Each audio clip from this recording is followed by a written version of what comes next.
Those of you who are involved in bench work, in labs or human subjects research, where you need to have face-to-face access to people, the campus remains closed.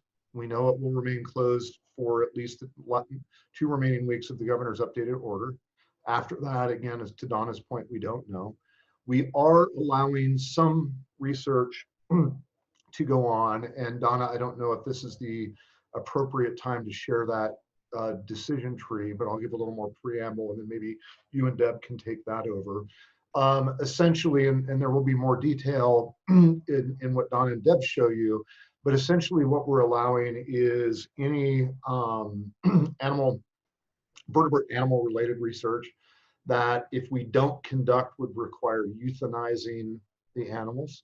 Researchers that do that vertebrate animal work are required to have give us very strict protocols that they are obligated to follow regarding social distancing, and the number of people in the lab.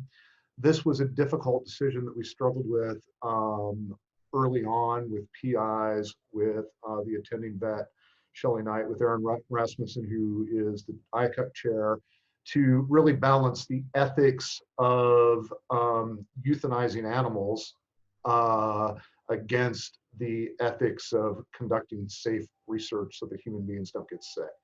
And I think we've come to a relatively good place. We're not allowing any more new animal experiments to start. The IACUC is continuing to evaluate and approve or not new vertebrate animal care protocols, but those protocols cannot begin, nor can any new animals come onto campus until further notice and until this is released. That's been complicated. The other seriously complicated piece is field work, because I'm a field biologist myself. Dave Rodgers is a field geologist.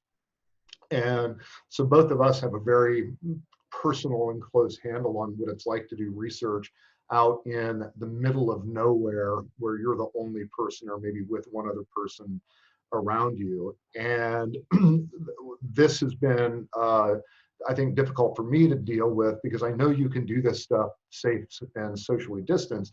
The issue is the university has a travel ban. The governor has a stay-at-home order. So we can't, even though we know that you can be safe, we can't say that you can go out and do that stuff until the restrictions are lifted at the state level. All right. However, my advice to you, if I were still a practicing field biologist, what I would be doing, and this applies to other fields, is thinking, okay, as soon as some of this gets lifted, here's what I'm going to do, and I can start working on the logistics and making preparations to the extent that I can, and whatnot. And that would be my advice to you.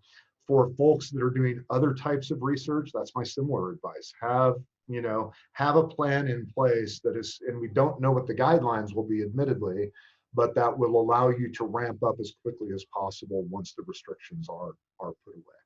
So I think those are the 2 biggest things that we've dealt with in the Office for Research over the past month.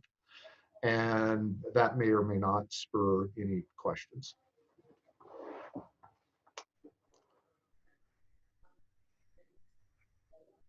We don't have any questions yet, but everyone is free to do so in the chat, either anonymously or to everyone, and then I will feed our hosts the questions. We do have the first one.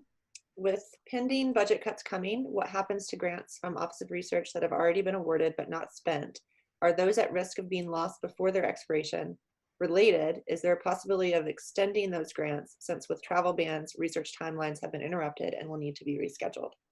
Yeah, so if you're talking about internal funding, we have a plan in place, and we will announce the details to give sort of blanket no-cost extensions to that money that comes from ISU.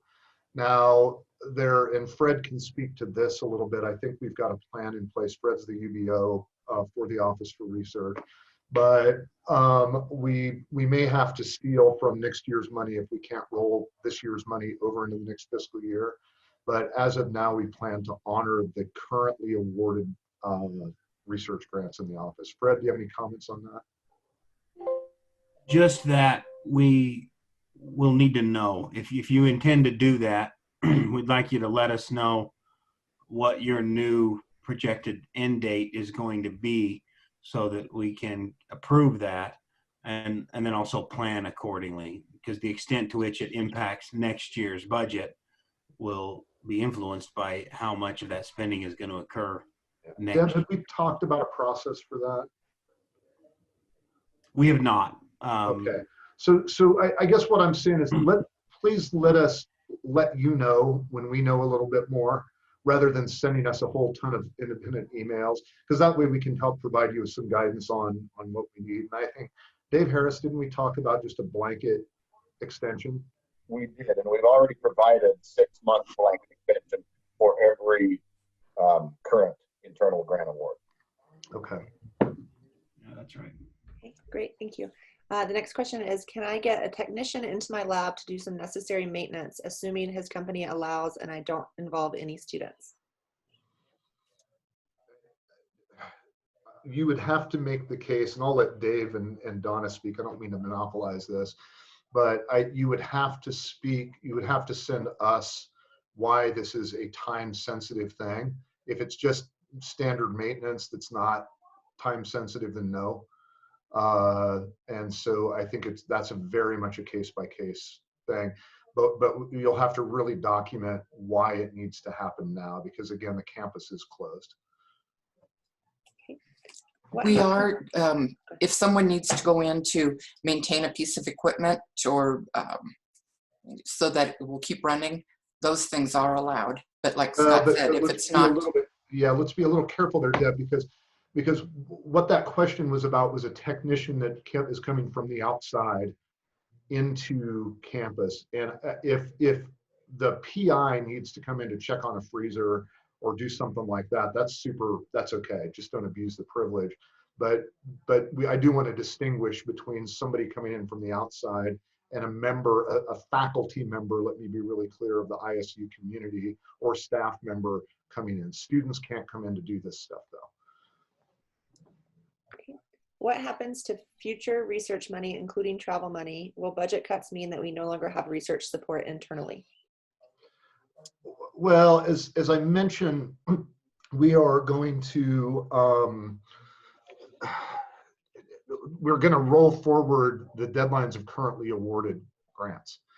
What we don't know yet is how all of this will affect our ability to have the small grant awards and the $20,000 awards and some other awards at next year, right? Or for next year, right? So what we don't know right now what next year looks like, but anything that's been awarded now will still be good. If you're talking about internal money, external money is a different kettle of fish, and the feds are continuing to honor obviously all those grants, and the state. Could I add one more thing? The undergraduate grants that we give out, the money comes from the state board, and we have to have that spent by the end of, well, middle of June. So those are not included in being able to get an extension. Those will still end at your current ending date. Yeah, but we can't let undergrads come onto campus. So if you can pay the undergrads to do CPI related research activities at home, data analysis or what have you, that's super, but they can't come to campus. As for new PI startup funding, will there be an extension on that? You will need to work with, I mean, I don't know, this is the way we do it in COSI, and it's easy for me for the next couple of months because we get money for our startups from the Office of Research and from my dean's office budget. So we work through Fred's brain mostly, because he handles the UVO duties for both organizations, to make that happen. If you have a startup package in a college that is different, that is not COSI, my recommendation is that you start with your dean's office and ask what their plan is for their money. And then if there is Office for Research money involved, reach out after you know what's going to happen at the college level or department level. Reach out to us and just remind us of where you're at. Let us know where you're at. Fred? Yeah, we just need to know. I mean, if someone's in year one of a 3-year startup package. We're not necessarily going to just give you a 6-month extension because you lost the last 3 months of year one, unless you really need it for some reason. Right. So we're just going to have to do that on a one at a time basis and make those determinations so that we can plan. But that's why it's important that we know what your department or college is going to do to support this, because we need to look at it as the whole package, not just the Office for Research's share. And this person has confirmed that they are in COSI. Well, then you know who to go to. Okay. NIH will consider late research grant submission. Would it be possible for ISUPI to request late grant submission? For what, I guess, for external grants? That's external grants from the state or feds or anything else, that's totally controlled by the funding agency. And so we don't have any control over them, and it's not wise or productive for us to go call them and ask them for special dispensation. It's just they'll figure it out or they won't. I don't know that we have any more internal grants. Harris, do we? I think we're done with internal grants for the academic year.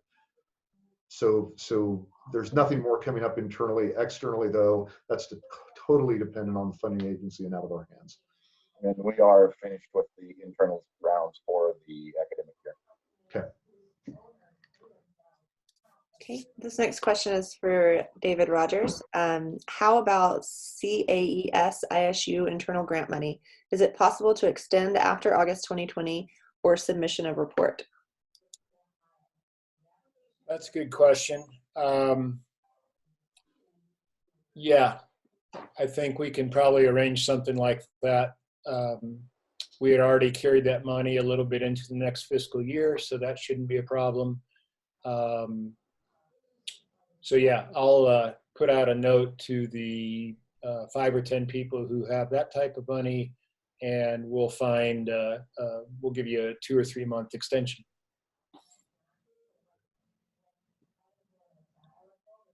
Was that Idaho fiscal year or federal fiscal year? The money initially was going to go till August 30th, which carries us into the new Idaho fiscal year. If we add a couple 3 months on that for the COVID delays, that will take us into the new federal fiscal year as well. But that doesn't really matter to us because the money is all state money anyway.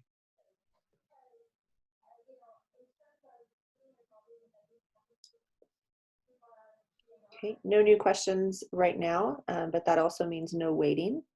So everybody. Did we get Danny's question, Jenny? Sorry, did we get Jenny's question about would it be possible for ISUPI to request late grant submission from the NIH? Danny, I will. My suggestion to you there is talk to your cognizant program officer yourself, and then and get some communication about that from him or her. And then make sure you communicate that back to Dave Harris. If you need help from the office, let Dave know.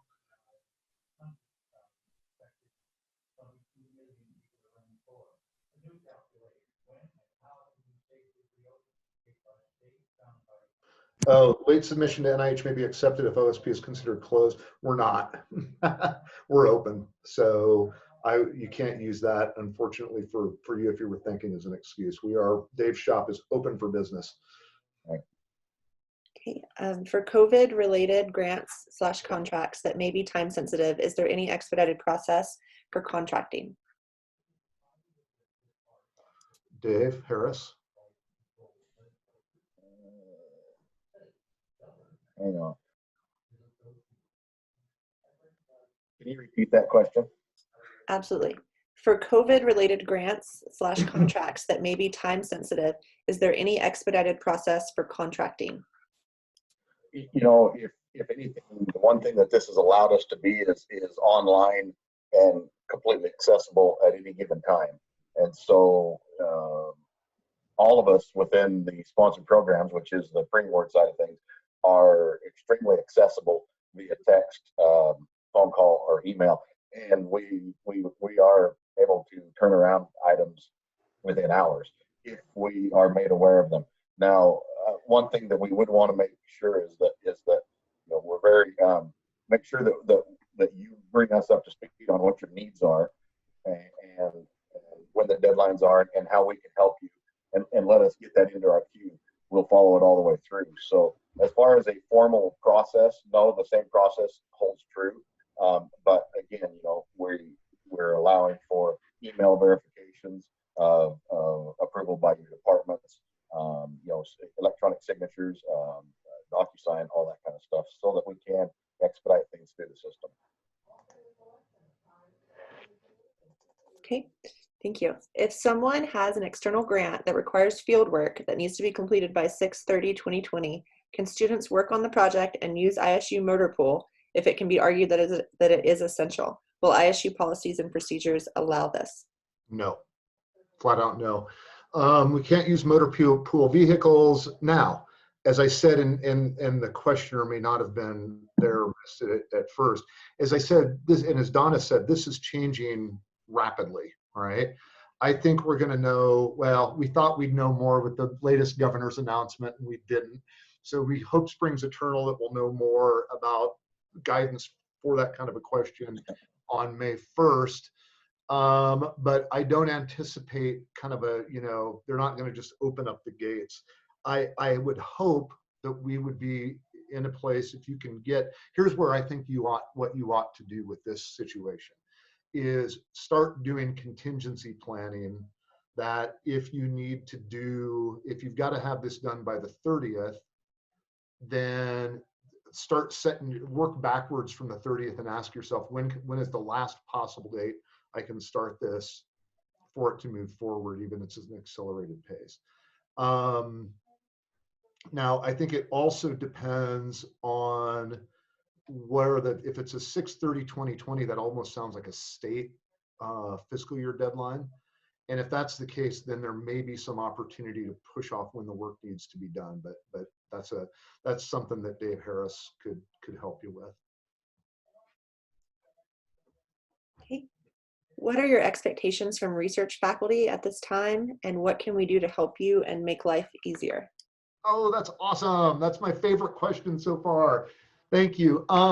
Be kind. Dave Harris and Deb Easterly and their shops in particular are just doing a fabulous job of getting grants out the door, of making sure that we stay in compliance.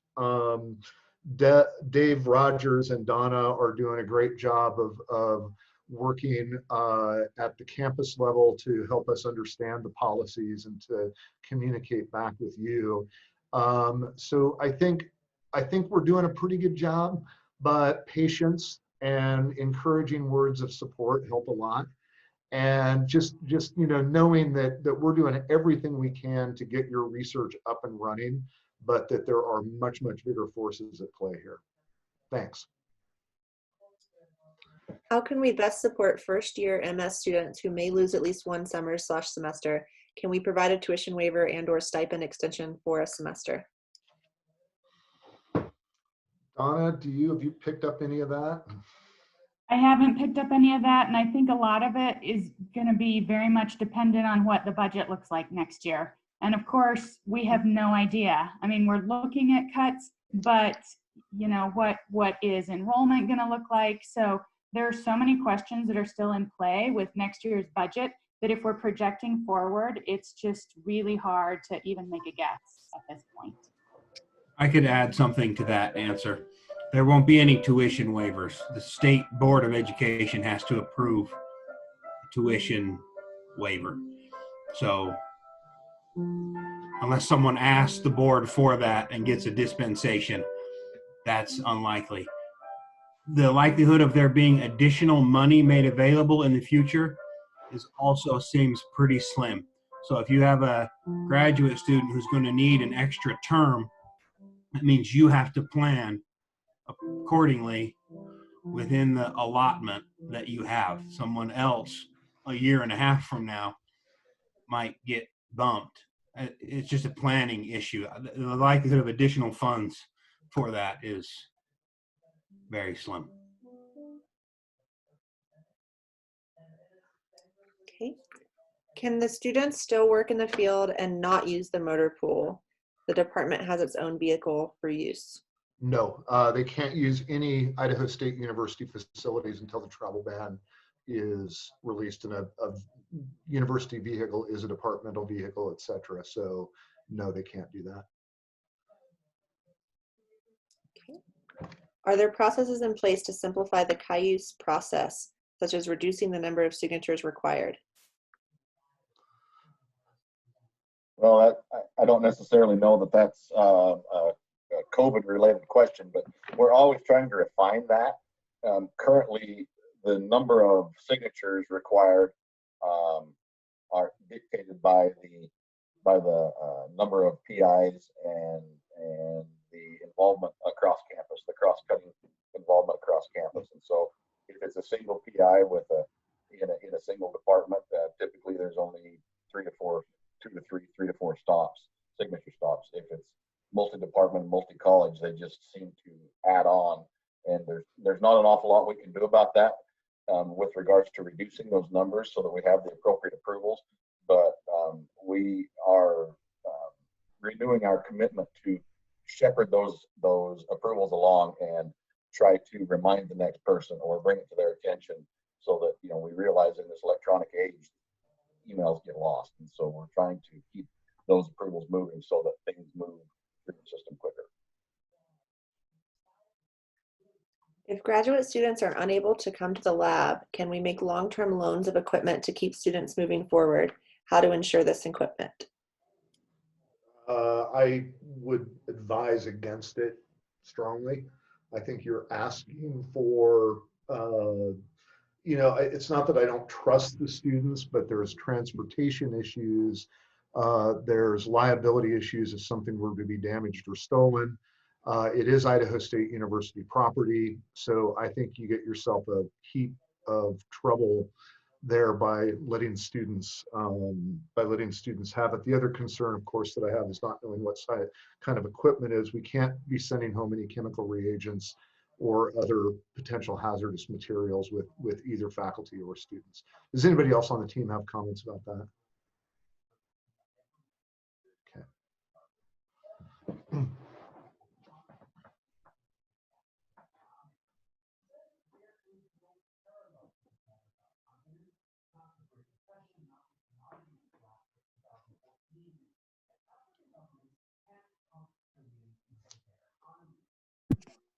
If we don't have other questions for the moment, I can talk a little bit about the document that Deb has put together with input from the rest of us. And it is a process of looking at what is essential research. So once the travel ban is passed, it opens up a lot of doors for where we are with things. But of course, it still does not mean everything is going to go back to quote unquote normal. So we have put together a decision tree working down through what is COVID research, what is essential research, just to help you guys understand the policies that are coming from the state level, from ISU, and deciding where your research falls in this time. So it's something that we can get out. I could pull it up, but it's 4 pages. I think it'd be easier if we could just get it out to you guys at some point, and you can look through the decision tree, see where your research falls. And then there's a form at the end that just has a few questions. How are you going to, carry this out safely with social distancing, that type of thing. So it's something that you can watch for also.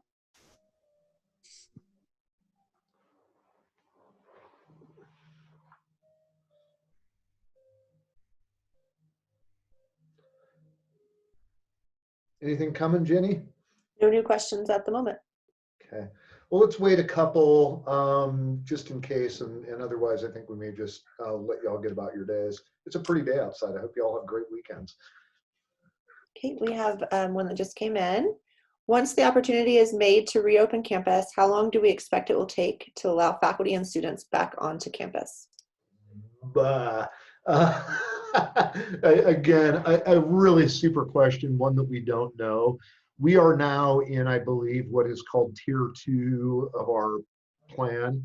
There is a tier 1 that I would anticipate we will step back into and I'm knocking wood, I don't know, in May sometime, and I forget exactly what the strictures are. Donna, do you remember what those tier 1 thingies are? Yeah, tier 1 has, most of the restrictions are going to be with students at that point, and then of course maintaining social distancing. So once we go back to tier 1, it's going to be very much, can you just show that you're keeping your lab space clean, that you have the protective gear that you need, and that you can maintain social distancing as needed.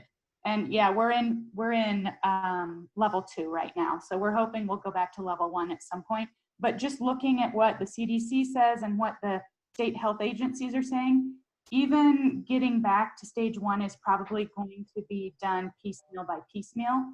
So we expect different agencies, different groups within those agencies to be given release at different points in time. So again, like Scott was saying, it is, you know, it's hard to even guess when those things are going to happen and in what order.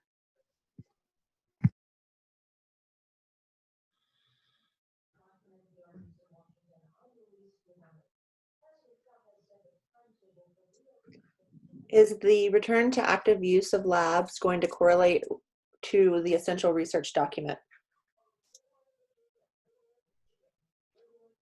Well, I guess in as much as the unknowns that Donna just mentioned when we go back up to tier 1 are, I don't know that I can't shed any more light on that than what Donna just shed. When we were, before the governor made his stay home in the middle of April, labs were still open, like Donna said. Students weren't in there, but if you kept things clean and social distancing, and that was level 1. So if we go back to level 1, there will be opportunities to work in the lab. But you know, kind of TBD. So I would plan on that with just faculty and staff, with actual full-time employees of the university, and not plan on having your students back in frankly anytime in the foreseeable future. Now, I hope I'm wrong, but as you're kind of gaming this out, what this looks like, I think you're best to start planning with yourselves as PIs, with research staff that are paid by the university as the first level, with all the social distancing and et cetera, that Donna just mentioned in place. Then I think you could start to game out when graduate students are allowed to come back in, right? It will, all of those things on social distancing and protective equipment and da-da-da-da-da will still apply, right? I will be shocked if before August we let undergraduates back into research labs. It's hard for me to believe, but maybe I'm wrong.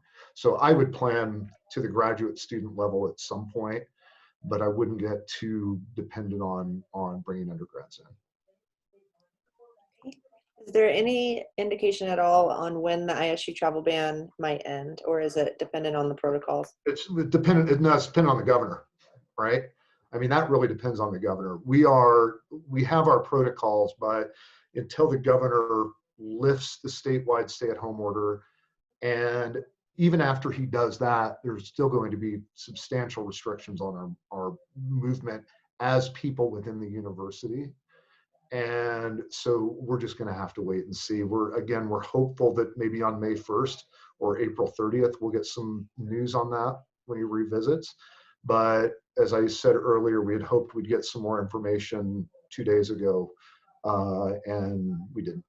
And that's fair. I mean, it's in the best interest of public health. So we're all in a waiting game, and we're doing kind of what I suggested you all do.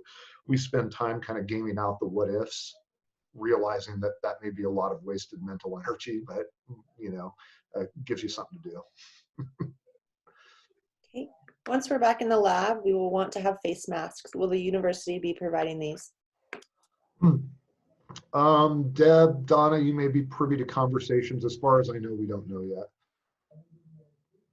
I don't think we know, but the piece of information I can give you is that the university is tracking all of the equipment that we have taken out of labs, all of the masks that have been collected throughout campus, that type of thing. And by tracking them, we're able to put them in a special budget code, which hopefully then through the CARES Act and other things, we'll be able to get some of that stuff back to the university on somebody else's dollar. So not ISU's, not the departments, not a labs, all of that stuff. But again, no decisions have been made regarding that type of thing at this point. Deb, do you have anything else, or does that sum it up pretty much? Yeah, sums it up. I know it's kind of, there's some labs you have to use face masks and PPE no matter what you're doing. But right now, I think everyone, well, should have them. So that I don't know either.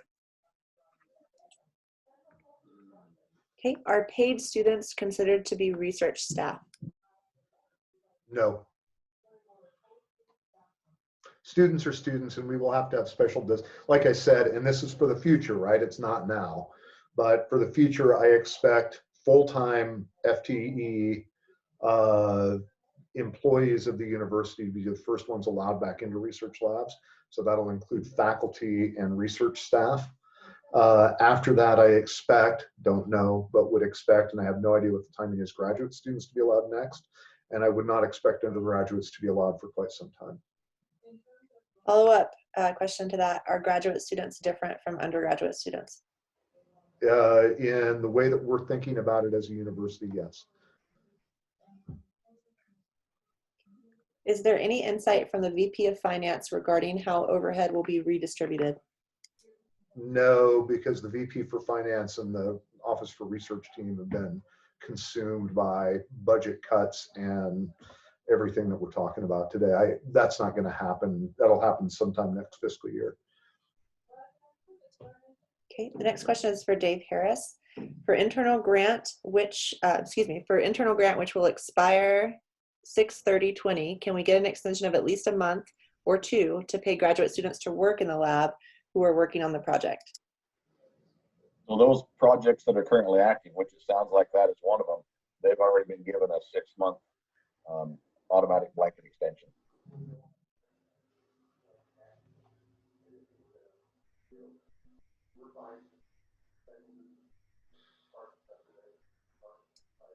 If graduate students can work from home on external grants, is that allowed by ISU? Absolutely. So we encourage, you know, and the same applies to everybody to if they're on a GTA or a GA, have them do research at home. That's awesome. They still, if they're getting paid, they ought to be working if we can find work for them. Same applies to undergrads. If we're paying undergrads, or if you have CPI money that can legitimately be spent on things you can have them do at their home, super. That's awesome. Go for it. It's just they can't come to campus. Okay, follow-up question for that. Are we still allowed to commit to providing financial assistance, i.e. GRAs, to new incoming out-of-state students for the fall 2020 semester? So far, so good. Talk to your dean's office. That's something that the Office for Research doesn't control. The dean's offices have their allocations of GTAs and GRAs, and they will need to weigh in on that. Scott, the extension that you mentioned, is that extension posted in Cayuse where the PI can check for themselves?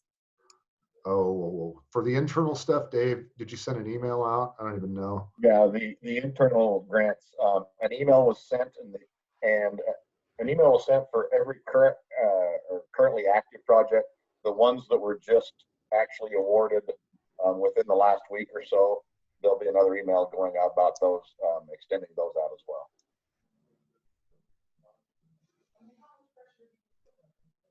Follow-up question to that. For the money for the GRA would be coming from my startup. The money for my GRA would be coming from my startup.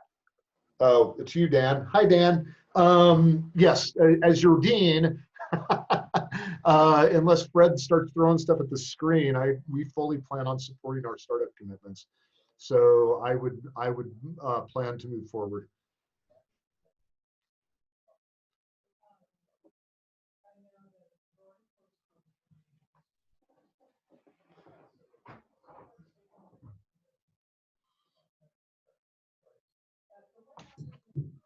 No new questions at the moment. Well, I will turn it over to the rest of the team to say some parting words, and if anything comes in, I thank you for joining us this afternoon. Look, we all are struggling with this, and I know you are too, and we wish we could be more definitive, but as I mentioned, there are just much bigger forces at play here than what we can control, and we have to deal with that. Thanks for all you're doing. We're here to help. And we will continue to do our best job to communicate everything we know, and enjoy what looks like it's going to be a beautiful weekend. Get outside, it's good for you. Yeah, I repeat what Scott said. It's, it's frustrating for everybody. So thanks you guys for hanging in there. And by all means, let us know if you have questions. We'll answer them the best we can, knowing, everybody's in this what's happening stage. So much appreciated. And yeah, let us know if you have questions.